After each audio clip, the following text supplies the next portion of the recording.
Perkenalkan, nama saya Viola. Pada kali ini saya akan bahas materi mengenai memahami dan membuat baseline project plan dari modul keempat mata kuliah Manajemen Proyek Sistem Informasi. Selamat menyaksikan. Yang pertama adalah proses manajemen proyek. Proses adalah komponen yang tidak bisa dipisahkan dari manajemen proyek, karena mendukung semua aktivitas yang dibutuhkan untuk merencanakan, membuat, dan mengatur aktivitas proyek. Proses manajemen proyek membantu untuk memulai, merencanakan, menjalankan, memonitoring, dan kontrol, serta menutup proyek maupun berinteraksi dengan area pengetahuan manajemen proyek. 5 grup proses menetapkan proses yang tepat untuk mengatur proyek sesuai fungsi atau pekerjaan yang harus dilakukan. Seperti yang tertera pada gambar di samping, grup proses tumpang tindih dengan dan di antara fase proyek sebagai output satu proses group menjadi input untuk grup proses fase-fase selanjutnya. Yang pertama adalah initiating. Initiating process group merupakan pertanda dimulainya proyek atau suatu fase. Contohnya, organisasi memulai proyek dengan membutuhkan pengembangan business case sebagai bagian metodologi proyek IT. Selama proses ini atau selama fase ini, kumpulan proses manajemen proyek menetapkan bagaimana proyek dan fase awal dari metodologi harus diinitiated. Persetujuan business case memberikan kewenangan untuk memulai proses lain. Fase kedua untuk mengembangkan proyek charter dan plan. Lalu planning. Planning process group mendukung perencanaan keseluruhan proyek dan setiap individu. Mendukung proses manajemen proyek termasuk perencanaan scope, aktivitas, research, estimasi biaya, jadwal, dan perencanaan pembelian. Proses perencanaan penting karena selama fase kedua dari metodologi proyek TI, ketika proyek charter dan plan dikembangkan, namun perencanaan proses bisa menjadi penting untuk setiap fase di mana objektivitas dan aktivitas butuh untuk menetapkan atau menyaring informasi baru. Yang ketiga, executing. Executing process group fokus pada integrasi individu dan research untuk menjalankan aktivitas dari rencana proyek atau fase. Selama fase pelaksanaan dan kontrol, product-oriented process memainkan peran penting dalam mengembangkan solusi TI. Monitoring dan controlling. Monitoring dan controlling process group memungkinkan untuk mengatur dan mengukur perkembangan MOV proyek, scope, schedule, budget, dan kualitas objektif. Monitoring dan controlling proses memungkinkan manajer proyek dan tim untuk mengukur dan mengawasi proyek pada perbedaan antara hasil aktual dan perencanaan, sehingga aksi perbaikan yang tepat dapat diambil ketika diperlukan. Dan yang terakhir adalah closing.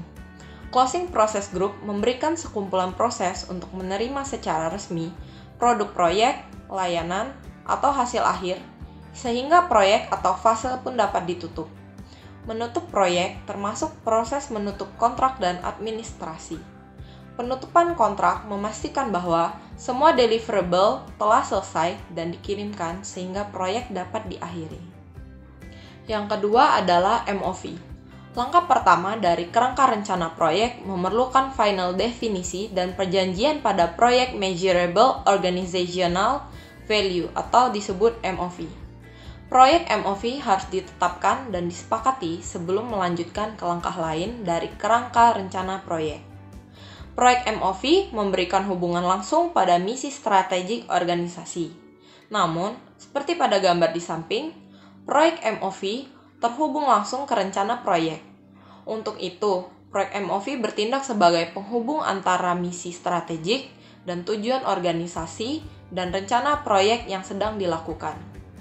MOV memandu banyak keputusan dan berkaitan dengan scope, schedule, budget, dan research keseluruhan siklus hidup proyek. Yang ketiga, batasan proyek.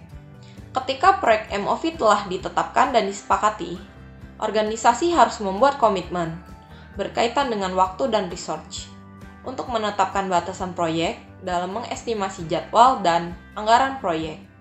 Batasan proyek merupakan pekerjaan yang dibutuhkan untuk diselesaikan dalam mencapai MOV proyek. Proses manajemen batasan proyek yaitu yang pertama yaitu planning. Tim proyek harus mengembangkan detail pernyataan ruang lingkup yang menetapkan pekerjaan yang harus disertakan, pekerjaan yang tidak harus disertakan dalam proyek. Yang kedua definisi atau definition. Ruang lingkup proyek harus diatur ke yang lebih kecil dan work package. Work package akan membutuhkan research dan waktu untuk menyelesaikannya. Yang ketiga, verification. Ketika ruang lingkup proyek telah ditetapkan, tim dan stakeholder harus memverifikasi untuk memastikan pekerjaan selesai dan mendukung proyek dalam mencapai MOV. Yang keempat, change control. Kontrol dilakukan untuk mengatur perubahan yang diajukan ke ruang lingkup proyek. Perubahan ruang lingkup dapat memindahkan proyek lebih dekat dengan MOV atau hasil dengan menambah pekerjaan yang menghabiskan anggaran proyek dan menyebabkan proyek melebihi jadwalnya. Yang keempat, sumber daya dan estimasi waktu. Setelah proyek dibagi menjadi fase, task pun diidentifikasi. Task merupakan spesifik aktivitas atau unit kerja yang harus diselesaikan. Ketika akan membuat task, sangat penting untuk membuat yaitu yang pertama, sequence. Beberapa task mungkin linear, yaitu harus diselesaikan berurutan, di mana yang lain dapat diselesaikan paralel, pada waktu yang sama. Melakukan paralel task sering memberikan peluang untuk memperbanyak waktu proyek. Research proyek TI termasuk teknologi, fasilitas, dan orang. Task membutuhkan research dan terdapat biaya yang berkaitan dengan penggunaan research. Penggunaan research dapat dihitung dengan menggunakan biaya per use atau prorate, biaya yang dikenakan berdasarkan waktu penggunaan research. Dan yang ketiga adalah time. Research membutuhkan waktu untuk menyelesaikan task. Semakin lama research menyelesaikan task, maka semakin lama pula proyek selesai dan semakin besar biaya yang akan dikeluarkan. Yang kelima, jadwal dan pendanaan proyek. Detail rencana proyek adalah output dari kerangka rencana proyek. Jika task telah diidentifikasi dan urutannya, research yang dibutuhkan dan waktu penyelesaian diestimasi, langkah selanjutnya adalah menentukan jadwal dan anggaran proyek. Semua informasi ini dapat dimasukkan ke dalam software manajemen proyek yang akan menentukan awal dan akhir proyek, begitu juga dengan biaya akhir. Sekian materi yang dapat saya sampaikan. Terima kasih telah menyaksikan.